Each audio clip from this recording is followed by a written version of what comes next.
Welcome, everybody, to our event this evening, Hoyas on the Hill. My name is Beth Schill, and I work at the Cawley Career Education Center at Georgetown.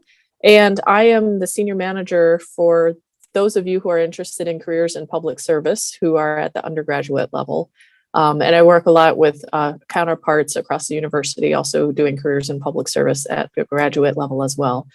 But this is an event that we do regularly. It's been on a hiatus for the last 2 years, but it's something that we've done regularly in conjunction with Georgetown's Office of Federal Relations, well as with some help from Geopolitics.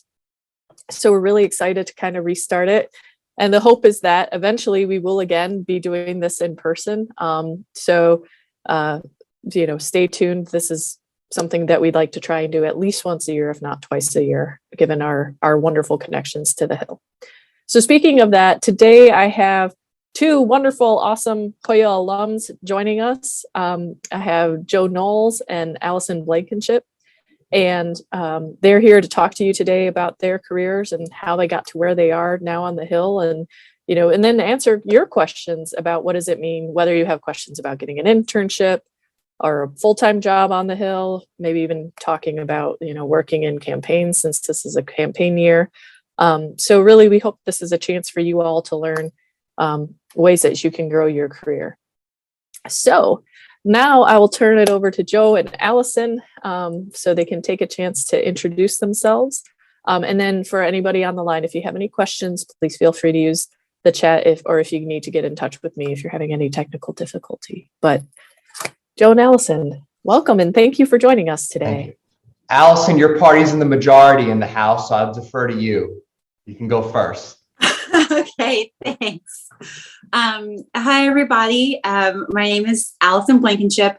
I am a floor assistant for the Speaker of the House, Nancy Pelosi. I've been in the position for about 8 months, I think, started in June. But I've been on the Hill for a little over 4 years now. Started as a staff assistant and just worked my way up, serving in offices with Congresswoman Pramila Jayapal from Seattle and Congresswoman Lucy McBath from the northern Atlanta suburbs.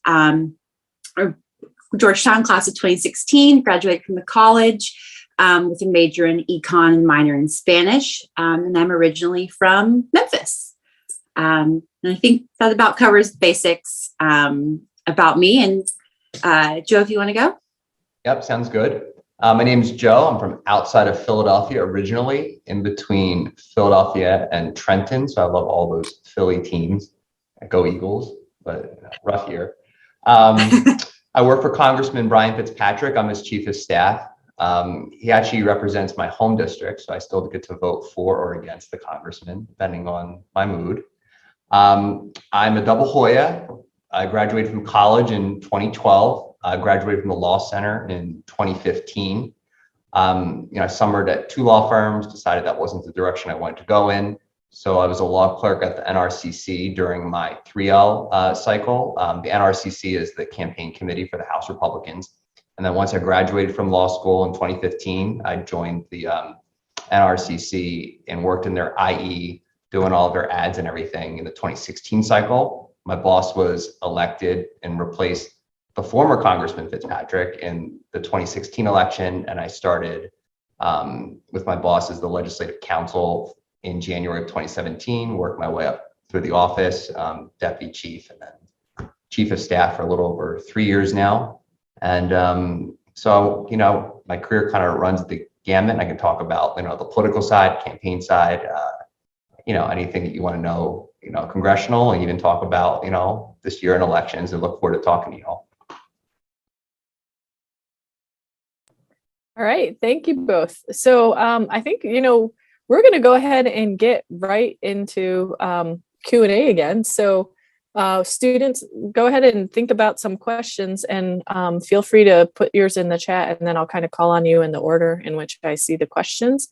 But to get us started, Joe and Allison, is there anything that surprised you when you began doing your work on the Hill, or anything you wish someone had told you before you got started?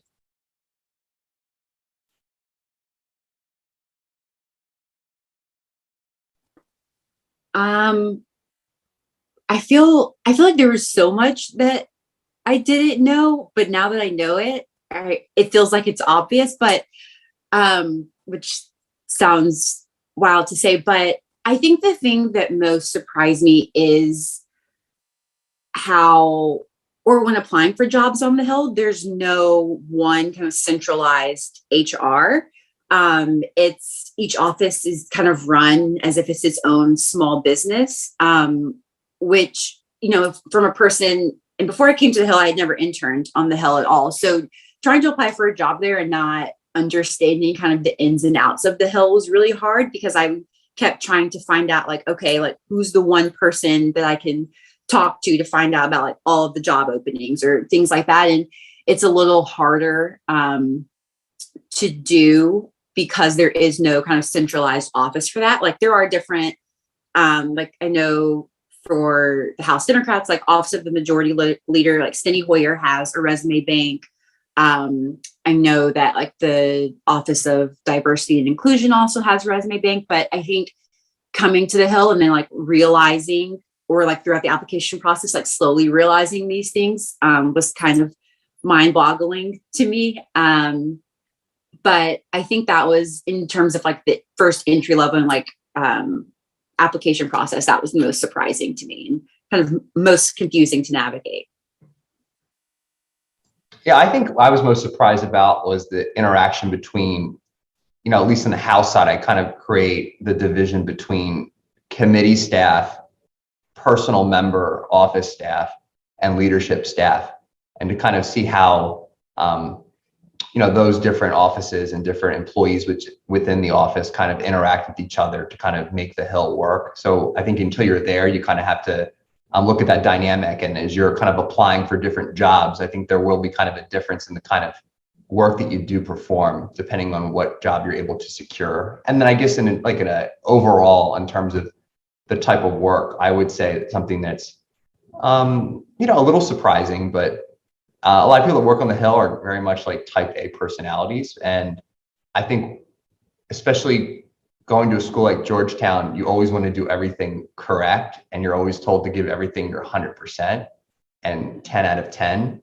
And I think at a place like the Hill, where you're kind of always like drinking out of a fire hose and trying to, you know, juggle so many things at once, you really do have to learn how to prioritize, or you really will burn out. So I think it's kind of knowing to retrain yourself and to know which assignments are truly the most essential ones to your boss that require 100% effort, and which are the ones that maybe aren't the most important in the grand scheme of things. And if you just do a 7 out of 10, then that's just fine. So I think that's a little bit of an adjustment for a lot of people that kind of, you come from an academic background or are taught to get an A your entire life, to kind of know what are truly the most important things. So I think that doesn't only apply to the Hill, but a lot of other jobs that you might get in different industries as well. Wonderful. All right, John M., you were the first one up. Would you like to come off mute and ask your question? Oh, sure. My camera isn't working, so it's just a weird background. What is your least favorite and favorite part about working on the Hill?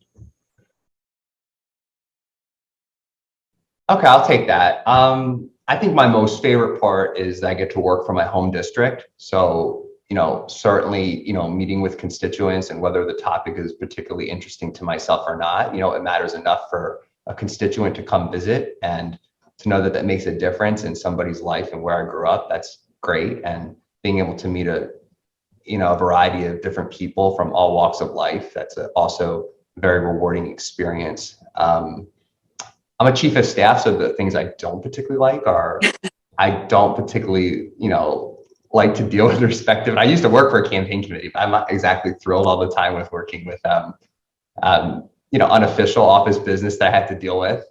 That's a separate conversation.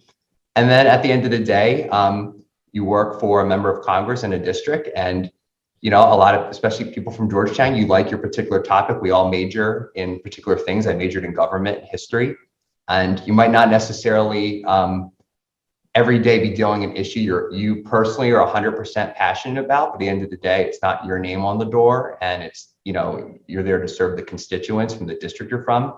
So it's not about you or working at a think tank and doing the issues that you might find sexy or appealing. It's to work on the issues that make a difference or they're front of mind for your constituents?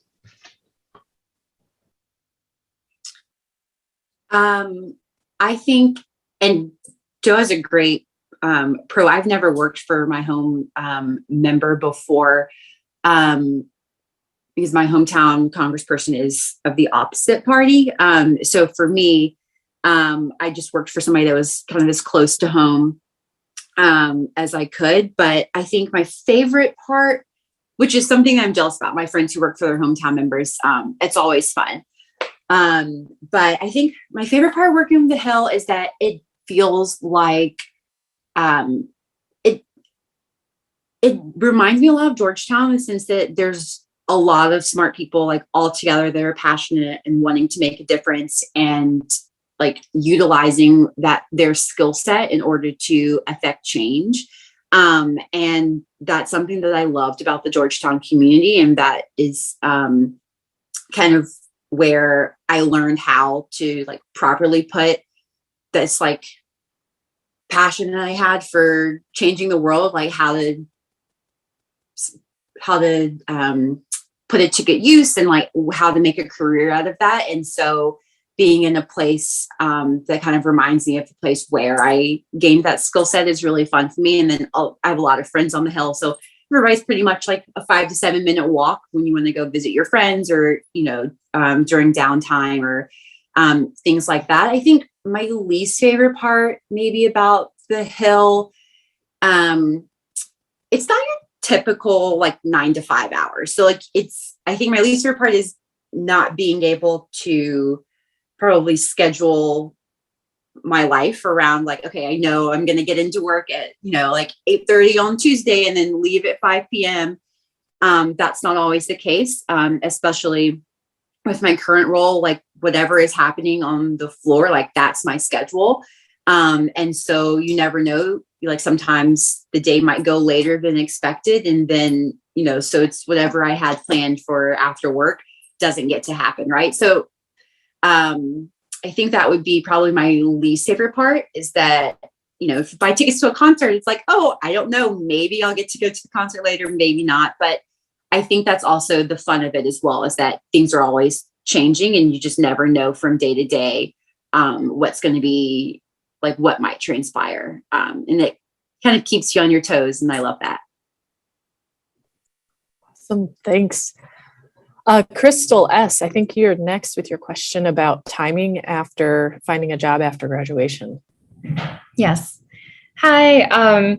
Thank you so much for dedicating time to talk to us today. I'm a senior looking for a job on the Hill after graduation. And so, obviously I'm starting to understand how rare openings are. And, I have my Internship this semester to try and make the most out of it. But I'm concerned about not finding an opening in time. So I was just wondering what you would suggest as like backups, like would a fellowship or working for a Hill adjacent organization like help me find my way to the Hill in the case that I don't get a job right away?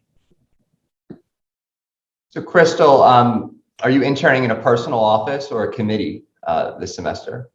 For Congressman Meeks, personal. Okay, great, Chairman Meeks. So what I would do is do a good job in your internship, and then if people hired you for the internship to begin with, they kind of want to invest their time in you.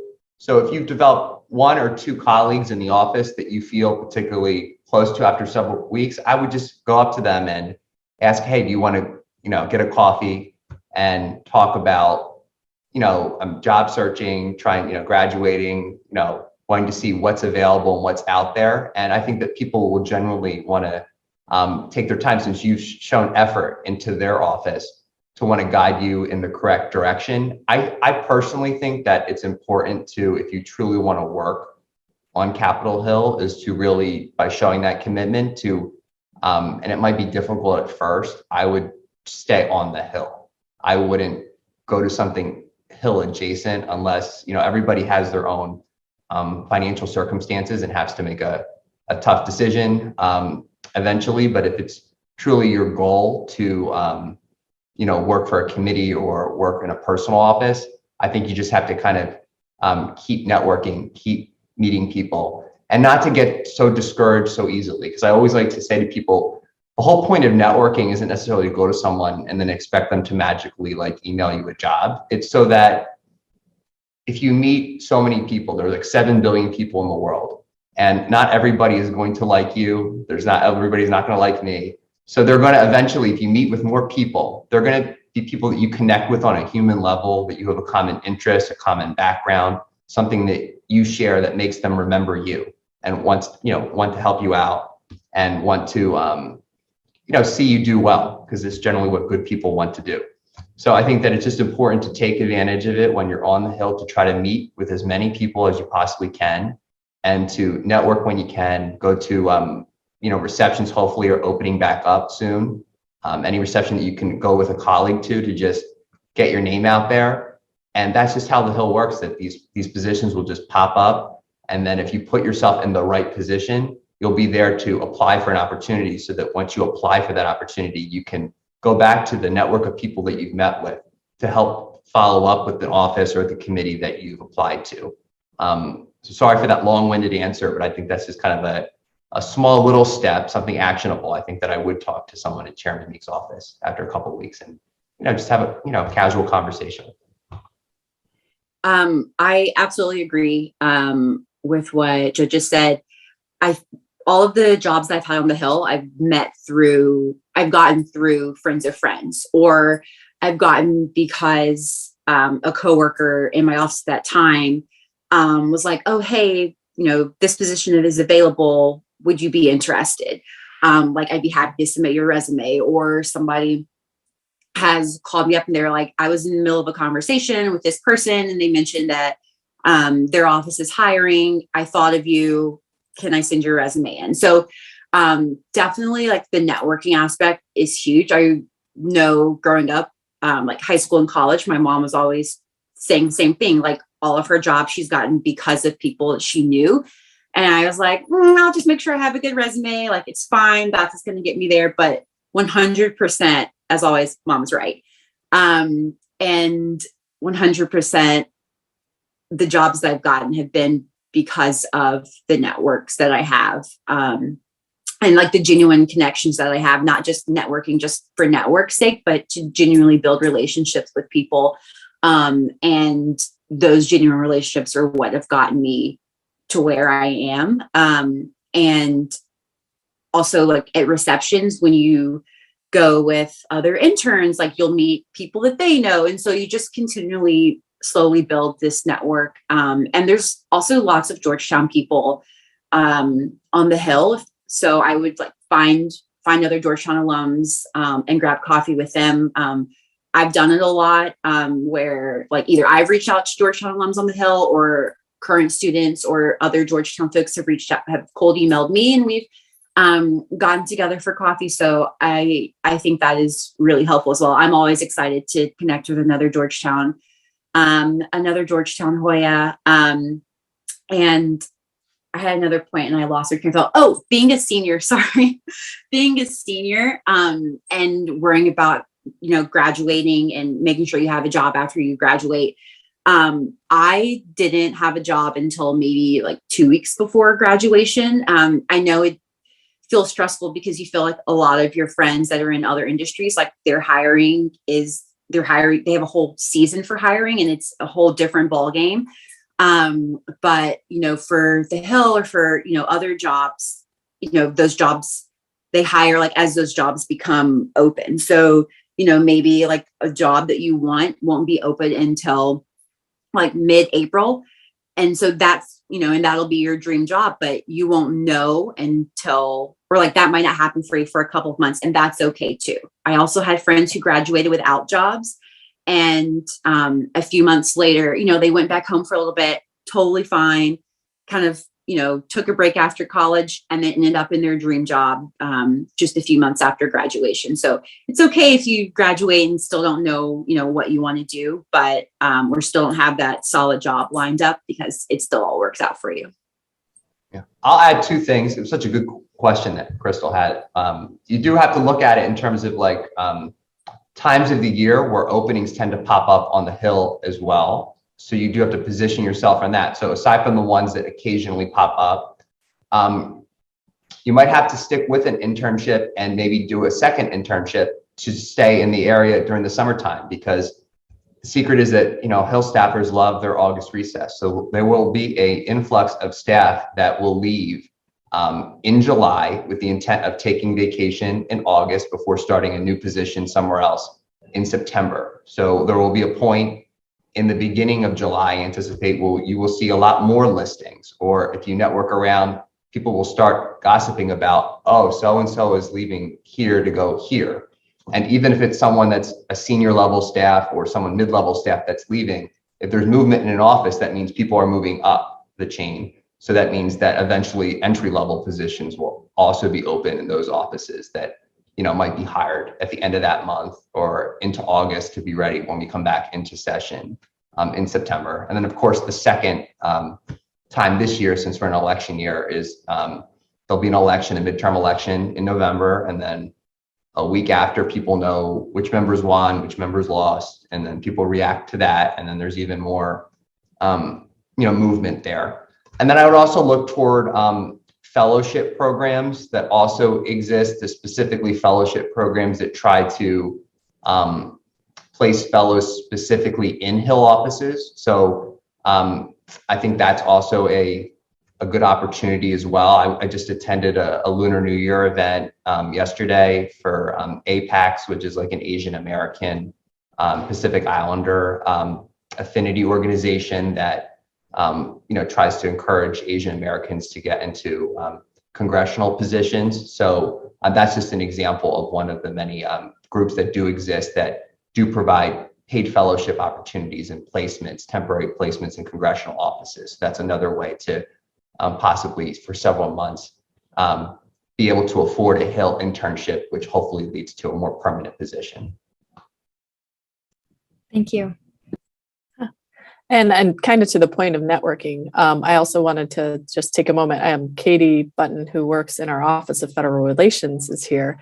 And I know part of her job is to know exactly where the Hoyas are on the Hill. So Katie, I don't know if you wanted to take a moment to just tell students how they can work with you when it comes to finding some of these Hoyas. Yeah, thanks, Beth. And sorry to be a little bit late, everyone. I was on another call that ran late. And Allie and Joe, thank you so much both for doing this. And for the students, I'm the Associate Vice President for Federal Government Relations. So I manage the university's engagement with the federal government writ large, Congress and the administration. And definitely part of that is kind of tracking where we have alums, and would be happy to help make connections for any of you, talk through internship possibilities, career opportunities. And I had a follow up to Crystal's question as well. And I had internships all through Georgetown. My first job came from an internship with a Georgetown alum. I mean, everything you guys said is 100% true. But and then I oversaw interns, and I definitely had strong feelings about the interns that then I wanted to hire. So what would you guys say are the kind of characteristics of an intern that then gets hired to a full-time job? What are some qualities, characteristics, work habits? What are some things you can advise that increase your chances of getting hired? I would say as a chief that you just look for someone that is dependable. You give them an assignment, they complete the assignment, they ask perceptive questions about the assignment. They show, and I would say show your enthusiasm through your work and the quality of the work, not necessarily in the manner in which you sit in the office, or you don't have to always talk and make noise or try to go up to the congressman or congresswoman and try to ask a question. It's not trying to be the one that can raise your hand up the highest or get the most attention. Just express yourself through your work, do a good job, be a good writer. That's very important. That's still a fundamental skill that's so important, even in this technological world we live in, to be a good writer and to develop a good reputation that you're frankly somebody that, when you're hiring for an office, you're adding a member to the family, a member to the team. So we work very late nights, and in many circumstances, we spend more time with our coworkers than we do with our roommates or family members. So it wants to be someone that if we have a very late night with the congressman, or if the congressman or congresswoman's not particularly in a good mood, is that somebody that we want on the team to kind of be together and be a contributor to the team, and somebody we'd want to hang out with in a work setting. So I think that's sort of what I would say. Like, don't, do a good job and be yourself and be impressive, but don't try so hard to the point where you don't come off as genuine. I think that's pretty important. Yeah, I don't really have much more to add to that. I echo that 100%. I think, like, as an intern, definitely you want to let it be known that you're curious and engaged, and that you want to do the best you can, and also try to, take on more responsibility. But I would say be cautious of being like overly proactive, or just like overly, I don't know how to describe it, but you don't want to be the person that comes in trying to do so much that you're taking away the shine from, maybe if you're interning with other people. But exactly what Joe said, just go in, be yourself, work hard, and, just do your best. And I think that's the best way to show, that you can be a part of that team and in that environment. Wonderful. Thank you. So next, I'm going to kind of combine two questions from John and Eric, and they both get to this idea of your personal beliefs and that of the person that you work for, and kind of along the same lines, like, can you work for a member of Congress regardless of your political leanings, or work for someone who maybe, your beliefs don't always match up with 100% of the time? Yeah, so I'll start with the political affiliation question first. So the general rule, and it's just general, is that you sort of are allowed a party switch once, because for better or for worse, when people kind of look at a resume, they kind of look at the history and they want to kind of understand someone's story and where they're coming from. So, if someone, in an entry-level position is in one party or the other, and then they apply to move another office that's a different party, I think that's fine and that could work out, but that probably only would work out from frankly, a more moderate member from either of that party, if you're making that sort of a switch, and there has to be a story behind that. But the Hill is not the sort of place where you're going to be switching back and forth. You're going to be in a Republican office, and then you're in a Democratic office this year, and then you're back and forth. In terms of working for a member, I would say that, you have to be honest with yourself about what you're willing to, accept and not. Certain people are better at, I guess, separating their politics from their personality. And if you have to work for a member that fits your ideology, purely, I think you have to make that self-judgment, and that's your own personal choice. But at the end of the day, once you've committed yourself to that office and that office has chosen to hire you, it's not your name on the door at the end of the day. There are, for a House member, there's, 740,000 people that chose to vote for or vote against or choose not to vote at all for that representative. And that is their representative in Congress at the end of the day. And you have to respect the will of the constituents and the voters. So it's to put your own personal views and beliefs aside, and to work for the people of that congressional district to make sure that the congressman or congresswoman do well. So that's what I would say, because obviously nobody agrees with anybody 100% of the time. So I don't agree with my boss on every particular issue, but I'm still his chief of staff. And in terms of, I guess the third way to view that question is, do your own personal views influence how you advise the member of Congress? And I would say that my job when I was the legislative director and now as the chief of staff is that, based on the congressman's record, I provide a vote recommendation or talk to him.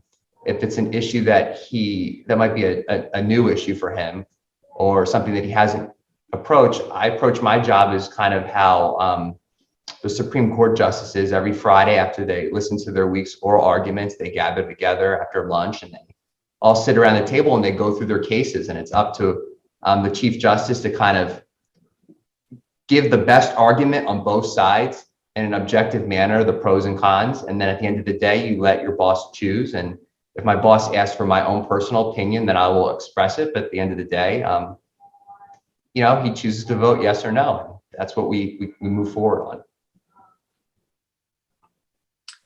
on.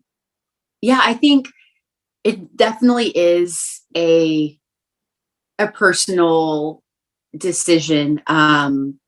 Like for me, I've only ever worked for Democrats because that's my personal affiliation. But I think too, if there was, I think, yeah, it just depends on, like what you believe in and what knowing yourself and knowing what you would be able to work for and support, right? Which I think is pretty much the case with any company that you would want to work for. Like, is this a company whose values and mission statement that I believe in? Do I want to work to support, this product or entity or what have you that this company provides or sells to its customers? I think, and to Joe's point as well, I don't know anybody that's agreed with their boss 100% of the time on everything that their boss does. We're all individuals with our own minds and our own belief systems and, how we view the world. And, but like you said, like, it's like, you're not the member at the end of the day. What you can do your best to give recommendations or lay out the issues, like, okay, this is the context of our district within this portfolio. This is, how likely where, most of our district was going to fall on this issue. And, there have been times when my bosses have asked me, like, well, what do you think? Like, what do you feel about this personally? And that's when I will, personally tell them how I feel about an issue. But until then, I've signed up to work for this member and support what they've done.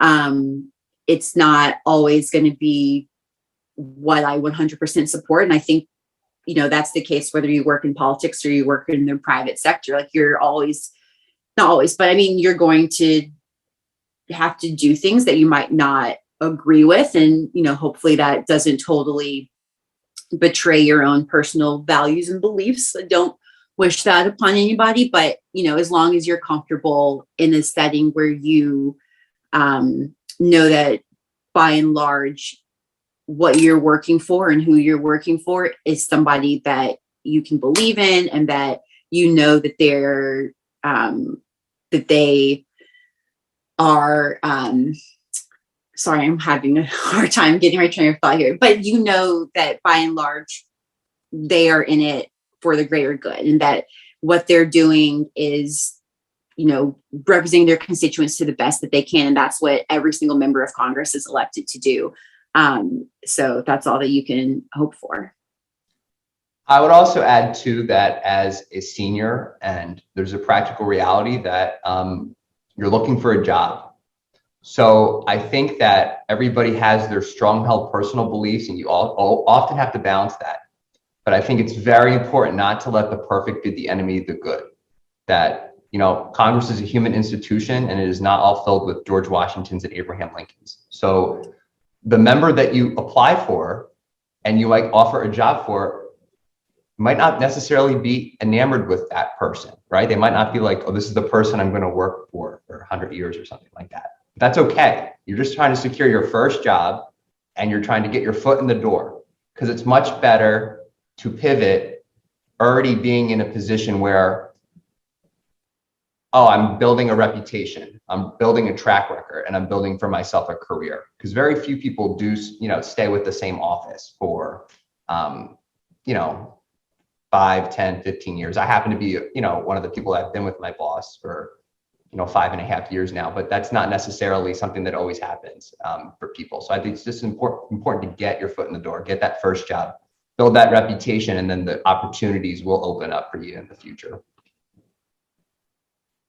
Wonderful. Okay, next we have Josephine. If you wanted to ask your question. Yes, my question is, what kind of work have you done in the past that has helped you the most with the work you are doing now? I think Well, for me, my first job out of college, I worked as an organizer for the Hillary Clinton 2020 campaign.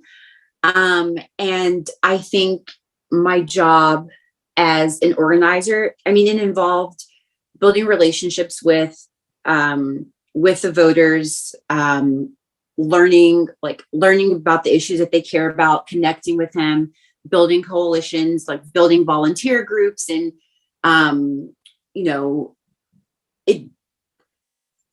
that organization and that kind of like grassroots, like from the ground kind of skill set, I think has really helped me personally on the Hill, because it's the same thing, like in just at a different level. Like you're still, when I was legislative assistant, I was still meeting with constituents and connecting with them and hearing about what issues were important to them and how can I, turn around and turn that into something that can work for them, right? Building coalitions when you've introduced a bill for your boss, and it's like, okay, I need to get co-sponsors for this bill, reaching out to different offices. And that essentially is the kind of like building a coalition of support for this piece of legislation, working with the committee and with leadership to advance your bill through Congress. Those are all kind of skills that I built during that time period, but that I've grown and strengthened as I've moved along during my career on the Hill. And I think there's a lot of similarities between that, but relationship building and learning how to connect with people and really learning how to listen to them and figure out like what ideas resonate with them and what you can do to make their lives better. I would say the experiences that I've had in college were actually pretty important. So 2 college experiences, being at Georgetown that I had was one, I was the chairman of College Republicans. So, I was pretty much used to dealing with managing a team and then, give the back and forth and dealing with people who don't disagree with me, people that, don't like what I believe, or people that do like what I believe. So you just get used to the discourse. And so, it takes all kinds and you meet all kinds of people in Washington and on the Hill. So you just learn quickly not to take things personally. And I think that's a very important part, whether you're on the Hill or not, is just to learn to do the job. I also was able to work for George Will as one of his assistants. He always has Georgetown students as personal assistants in his DC office. So I quickly learned not to get intimidated by people, because I think it's really important in Washington, because, and in any job, is that so often people in their careers, and it's important to be deferential and to be respectful to people, but at the same time, not to get pushed around by other people just because they say they have a certain, title, or, because we see people on TV and we think that we're famous. So I think the quicker, and that's why it's great to go to a place like Georgetown, the quicker that you do meet people in person, you kind of lose the sense of awe, which certain people kind of get into the celebrification of politics and culture, which I don't think is healthy. So I think the quicker you get over that, I think you can be a more effective staffer, because you kind of start focusing on the work rather, than focusing on the things that, people tend to focus on, like, oh, this person's famous or all this other stuff. And then I think that my work at the NRCC was important, because I'll say this, that the official side of the office is never to be political, but I think as a staffer, particularly one that advises a member of Congress, you can't be agnostic as to the political implications of what is done in the official office or how certain policies are perceived. So I think it's very important you don't necessarily have to be a politico, or you don't necessarily have to love politics, but I think that you have to at least be aware of what's going on around you, so that you don't kind of get a mentality where you're kind of caught in a bubble, and that you might not advise your boss in a way that actually isn't in his best interest in representing their district. So I think those experiences have been the most formative to me. Wonderful. Thank you so much. Thank you. So I have another question that's combining two students' questions. So Daniel and Hannah both asked something around basically how do you have your application stand out? Daniel's specifically on for those offices, and I'd be interested to hear your take on this, Allison, where you don't necessarily have a connection, so you're not a constituent. But then also just more broadly, like, yeah, considering all the applications you all see, how can a Georgetown student, whether for an internship or a job, make their application stand out? Yeah, I think for me, for my jobs, it's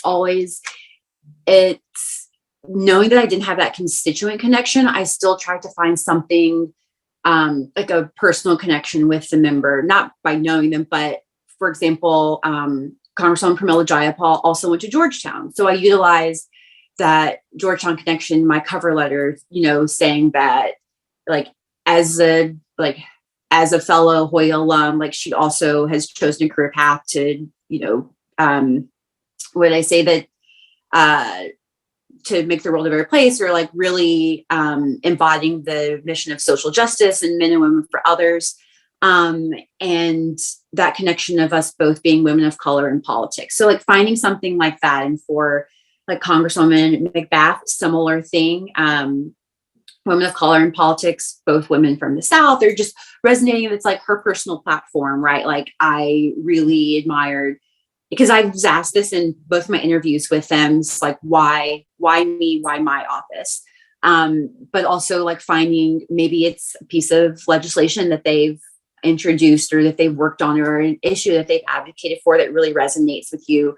And that was the case for both of them. They both had like platforms or bills in the case of Jayapal in the state Senate that I personally related to, or that where that resonated with me. And so finding that and mentioning that in your cover letter is a huge plus, because it's knowing that you've done the research, you've found out more about this member, and you're not just blanket sending in a cover letter to, you're not just sending in the same cover letter and just changing each member's name when you apply. And so I think making sure that you have some kind of like tie into the office that really, which I think both Joe and I have like alluded to, that's like you have a reason for being there, like you have a personal connection to that, that, or something that you believe in for the member that makes you excited to work for that person, or excited to dig in and do the work every day with them. Yeah, so I would just add that I don't think it's the be all end all to be from the Congress member's district, because I'm currently the only person in the office from Pennsylvania, in the DC office from Pennsylvania or from the district. I would equate it to this. I think developing a tie through, a shared college, or or being from the same state. I think all that does really, in the grand scheme of things, at least how I look at it, or at least I treat it in our office, is like a tie goes to the runner. So we have two equally qualified candidates, and all things being equal, the one candidate was from Pennsylvania or was a constituent, and the other candidate was not, then we would give like the 10% bonus to the constituent. So I guess a constituent in an interview would start out 10-0. But if the constituent interviews and they're not the best candidate for a job because we need a legislative assistant that does a particular skill set or needs to be a great writer, then we're not going to hire that person. But in terms of internship, if somebody's a constituent or somebody is a Georgetown student, they will get a internship in our office as long as they pass a very basic interview for an internship. So we're very open to that. But I will say though that people on this call are looking for their first job on the Hill. So, in most instances, it's usually a staff assistant position in an office, unless unless you're a graduate student and you have, working experience elsewhere. So I think at least in our office for a staff assistant, of course, we'd like somebody that, in a perfect world, they're from the, district and they're the perfect candidate. But you just want someone that's a good fit for the office with the personality of the office, because in many ways, the staff assistant is the face of the office. That when somebody from the general public walks into the office, or the mailman or whoever, you're the face of the office. You're the first impression they get. So that's sort of what we judge, rather than necessarily that person being from Pennsylvania or from New Jersey or from the region. So I really wouldn't, at least for us, it's not the be all end all, and especially as you move up. I think staff assistant doesn't matter, but even when you do for a legislative assistant, people are looking for people that know the issue, at a certain point. So I think that being from the district creates a commonality, maybe creates a conversation, and it might get you an interview, but it won't get you the job. I think that's the way to summarize it. I think that if you're a constituent and you're from Pennsylvania and you're a Hoya, you will get an interview in our office, but you might not necessarily get a job. Okay, so if anybody's on the line who's from Pennsylvania, look up Joe when the call is done. All right. So next, Libby, if you want to go ahead and come off mute and ask your question. Sure. So I guess my question is, right now, I'm doing an internship on the Hill with a local representative, and I'm a freshman, so I've got a lot of college left, but I really like the Hill, would like to kind of get to intern there more, maybe work there someday. And so I guess the question kind of becomes, I've interned for my local representative, now what? And kind of looking forward, where do I go from here? And kind of, do you have any advice on that? Yeah, so what I would say to that, because I just talked to a freshman, and it's unbelievable. We have these ahead of me. I was a freshman. I was just trying to get good grades my freshman year and not even do the internship stuff, because I was like, oh, adjusting to college was tough enough. What I would say the most important thing is, when you leave your office, is to have a solid work product that you ask permission, that you can use as a writing sample. So, because this is kind of like the first legitimate internship that you've had. So you actually have something that could be a great sample work product for a future application for a fellowship, or eventually another internship on the Hill if you decide to pursue that. And then, able to maintain one or two good people, solid people that would be willing to be a reference for you in the future. And then often, I think it's important to keep in touch with people. So people often forget to, it doesn't have to be anything big, but just, once in a while, shoot somebody, an email and say, how are you doing? Or I saw this recently, maybe we can get coffee if you're ever, in Georgetown area, or if you remember something that you have in common, it never hurts to keep in touch, because, we get, at least in our office, we have a lot of interns. So I don't remember everybody, to be honest. I try to be an honest person. I even say to people, it's like, sometimes maybe better if I don't remember you, because then you tend to only remember the really good ones and then the not so good ones. Another thing I think is important, because you're only a freshman, I think that over the years, I've actually learned more from the internships where I've met good people, but I didn't necessarily like the job. And I think sometimes you decide where you end up where you want to be by what you don't like to do. So some people would say that's a bad experience, but I've worked for agencies, I've interned for different things in law school. In law school, you try all these different practice areas. Will I fit in here? And then sometimes people get a little discouraged when they say, oh, it doesn't feel like there was a spark, or I feel like I can't do that for the rest of my life. Well, you have to look at it in a positive way, because now you know not to waste your time or energy on something you didn't like. So maybe I would suggest, if you're a freshman and it sounds like you're kind of person that you got good grades so far, which is important your freshman year, because your freshman year grades matter just as much as your senior year grades, which people realize.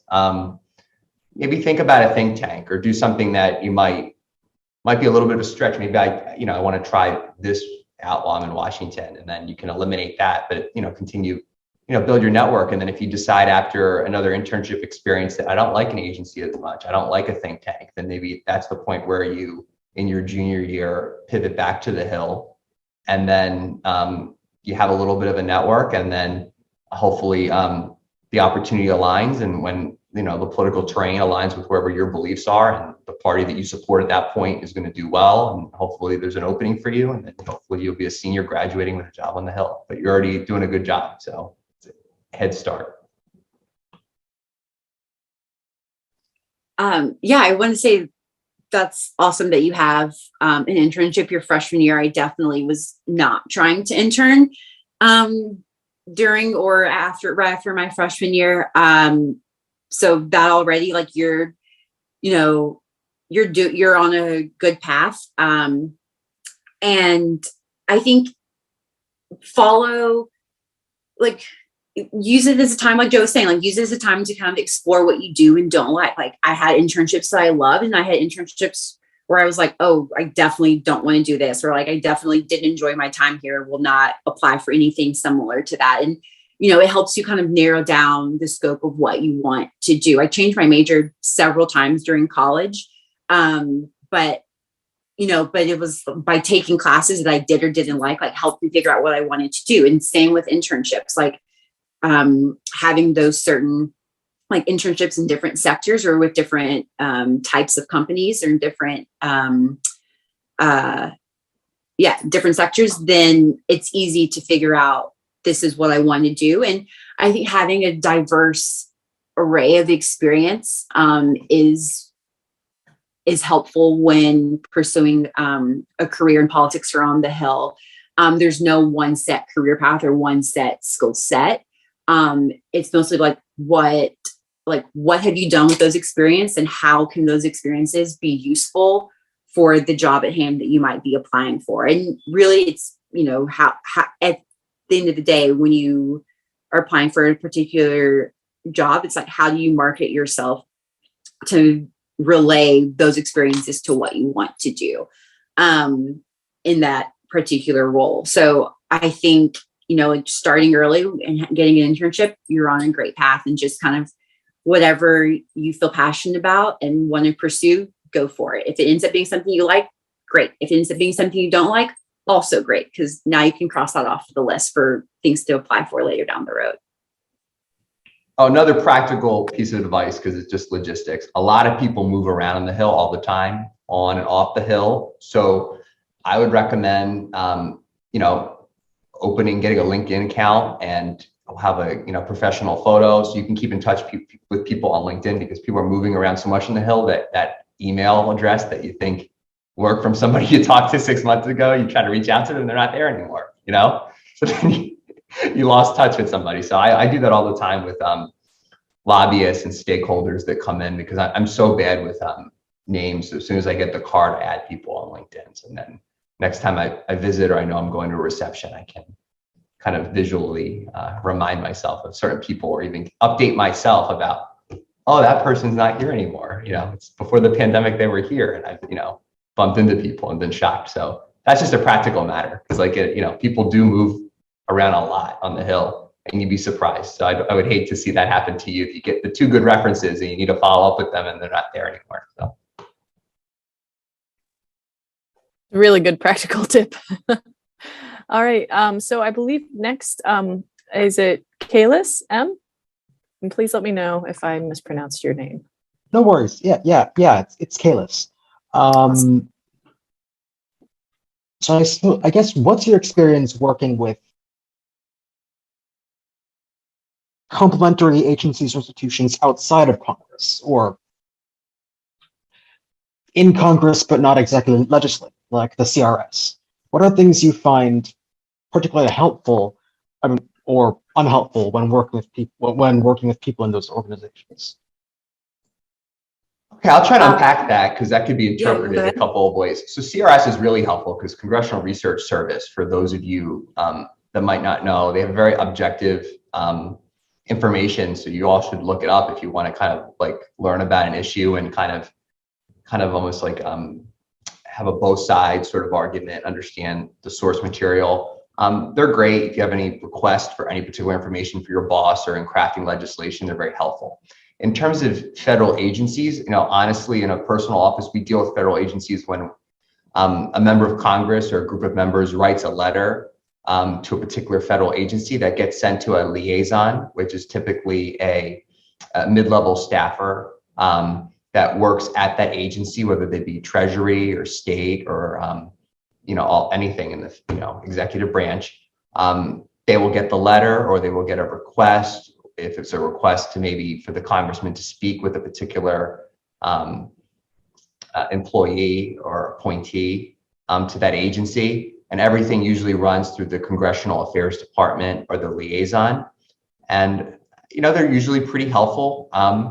I think that, I guess sometimes there's a tug and pull often between the legislative and the executive branch. And sometimes you might not get the answer to a question or a request that a member might want right away.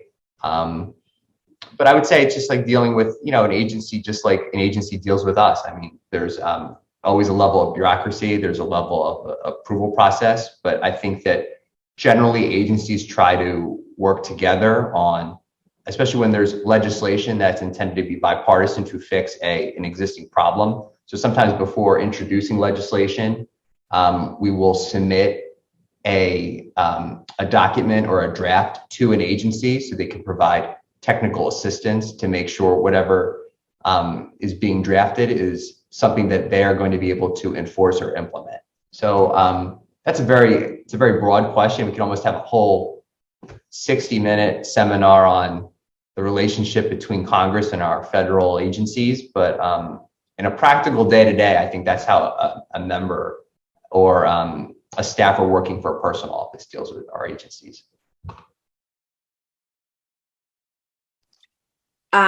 Yeah, with your question, were you asking just like Kayla, like what they look for in like building those relationships, or just like how to work with them? Well, I was looking for how to build those relationships. Yes, yeah.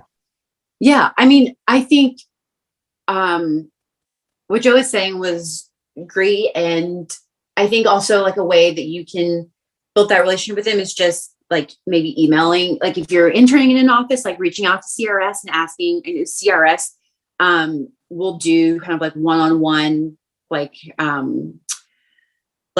briefs with you if you really want to come to your office and they'll explain to you like a particular topic or things like that. That's a great way to build a relationship with somebody in a particular issue area. There's also like CRS.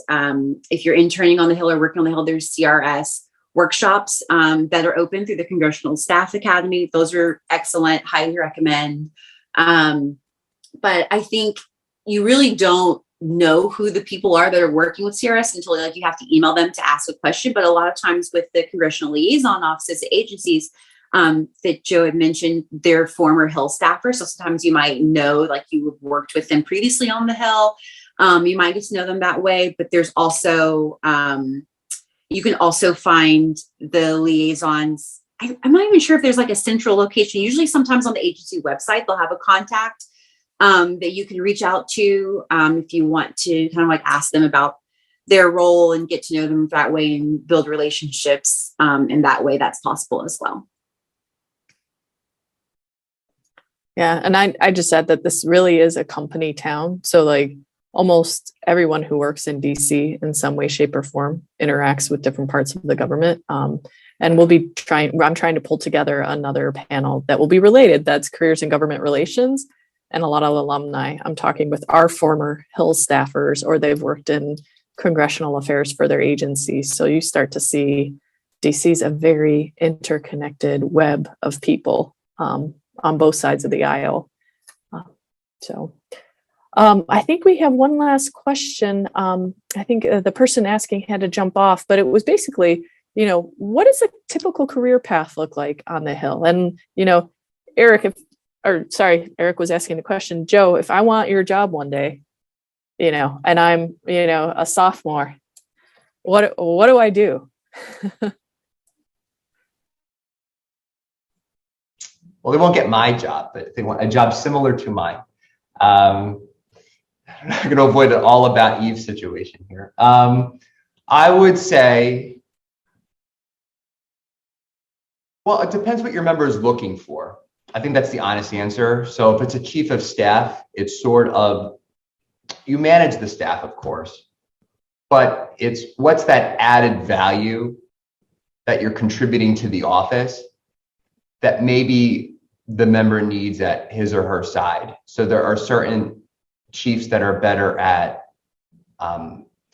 legislative background. There's certain chiefs that are better at comms. There are some that were the campaign manager for their member of Congress. There are certain people that have been around DC a very long time, so they're in very well-connected networks, either with leadership or with the fundraising community and the various stakeholders. So I try to think of a chief of staff as someone that not only advocates on behalf of their staff and is a good manager, but somebody that's kind of giving the member an extra spark or is a good complement to what that member of Congress needs. Because the member of Congress at the end of the day is not only an elected official, but they are a political candidate for office.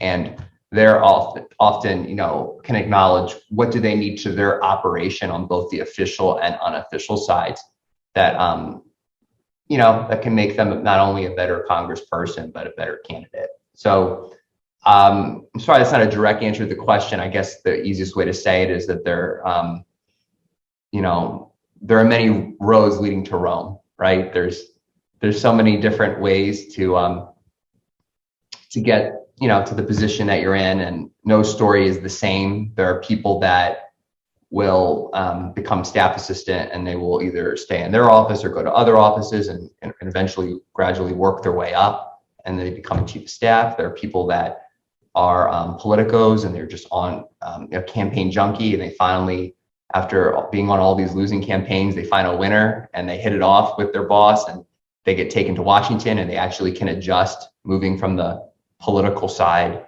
to the official side.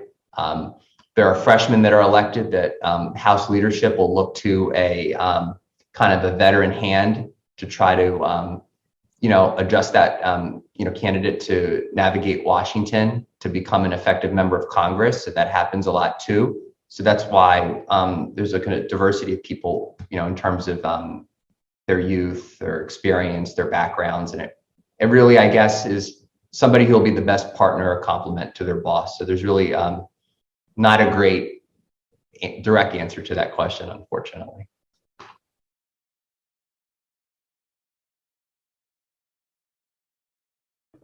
Allison, you're still on mute.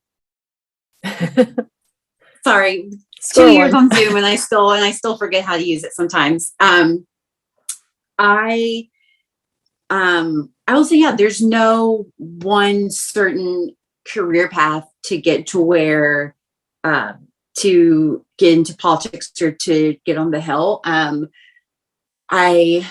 I've worked with people who studied biology in undergrad, took the MCAT, were set to go to medical school, and now they're a communications director on the Hill. I've had chiefs of staff who have an MBA, but which you don't think, like business school and politics, those seem very different, right? But there's no one way to get to the Hill. I think the best thing to do is just, you know, learning how, I mean, in politics, there's, I think, two major forms of currency: information and relationships, and learning how to leverage the information that you have with, and also with the relationships that you have as well. Learning how to create those relationships, learning how to make genuine connections, learning how to listen to people, and not keep harping on this, sorry, learning how to listen to people and making sure that they feel like their voices are heard, and that that, you know, the platform that you're given while working in politics, using that to elevate those voices, I think is the best kind of skill set that you can learn, no matter which kind of route you take to get into politics or to get to the Hill. I mean, like Joe and I have had similar yet different paths to get to the Hill, which is very, like, it's very common. Like, he's worked for kind of the campaign arm for the Republican Party and onto the Hill. I've never worked for the campaign arm of I've never worked for the DCCC, but I worked as an organizer on a campaign. So similar yet different, but still kind of finding our way there. And I've had people who've never done either of those things and they've still found their way there. So I think as long as you're doing things that, like, still kind of, I think the advice that I always give to people is that when you're trying to figure out like what's your 5-year plan, what do you want to do, just have a general idea or vision of like what you want to do. Like mine is usually like, I want to make sure that whatever company I work for, or whatever member that I work for, that, you know, in some kind of way their values align with mine, and that I'm still at the end of the day doing something to take the world, you know, towards a better place somehow, some way, and contributing to a greater good. And I think as long as you pursue opportunities that align with what your vision or what your kind of goal is, I think that is the correct career path for you. As long as you stay on that, you'll get to where you want to be. Yeah, I agree with Allison. Vague as that sounds. But no, I agree with Allison that you have to, I think the first step, and it sounds so cliche, but it's true. At a certain point, you have to decide what you actually want to do with your life and be open to what I think I want to be in 10 years. Once you experience different things, might not be what I want to do anymore. So the person that asked the question might say, sounds great to be a chief of staff or to be a legislative director or to work on the floor. But maybe after experiencing different things, that might not be what you want to do. What I would say is that you should need to take a step back and decide, do I want to be involved in politics? So obviously, if you just start with an internship or taking that first step and start hanging around people that are in politics, you start building a network.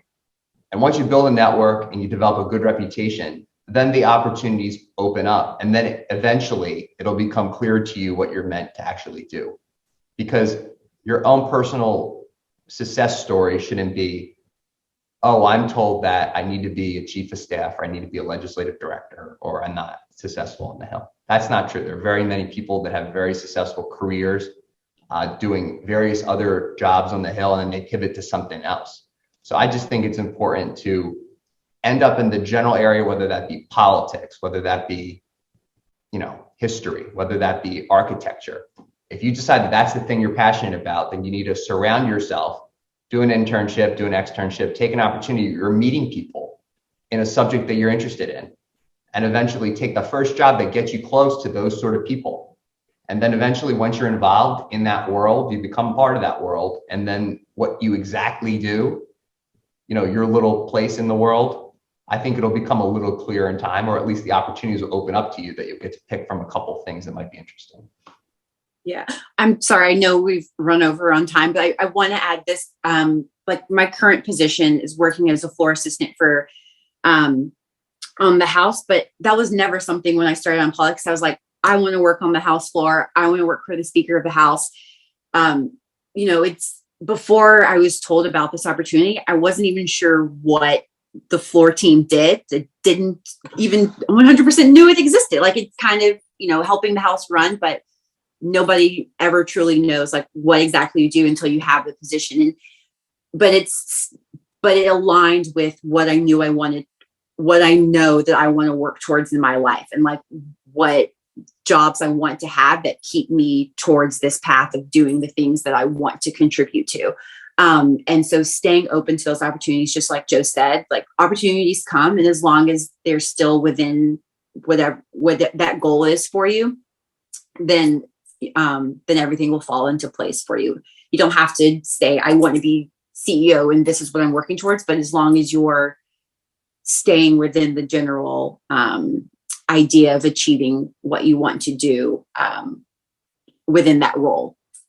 Yeah, I have a one-liner to sum it up. You just got to get in the right church and you can find your pew later, you know? So find whatever interests you and then you'll find the specific thing. Yes, I think that's perfect. That's great opportunity, way to close out the event. Thank you both so much for your time. You know, we really appreciate it.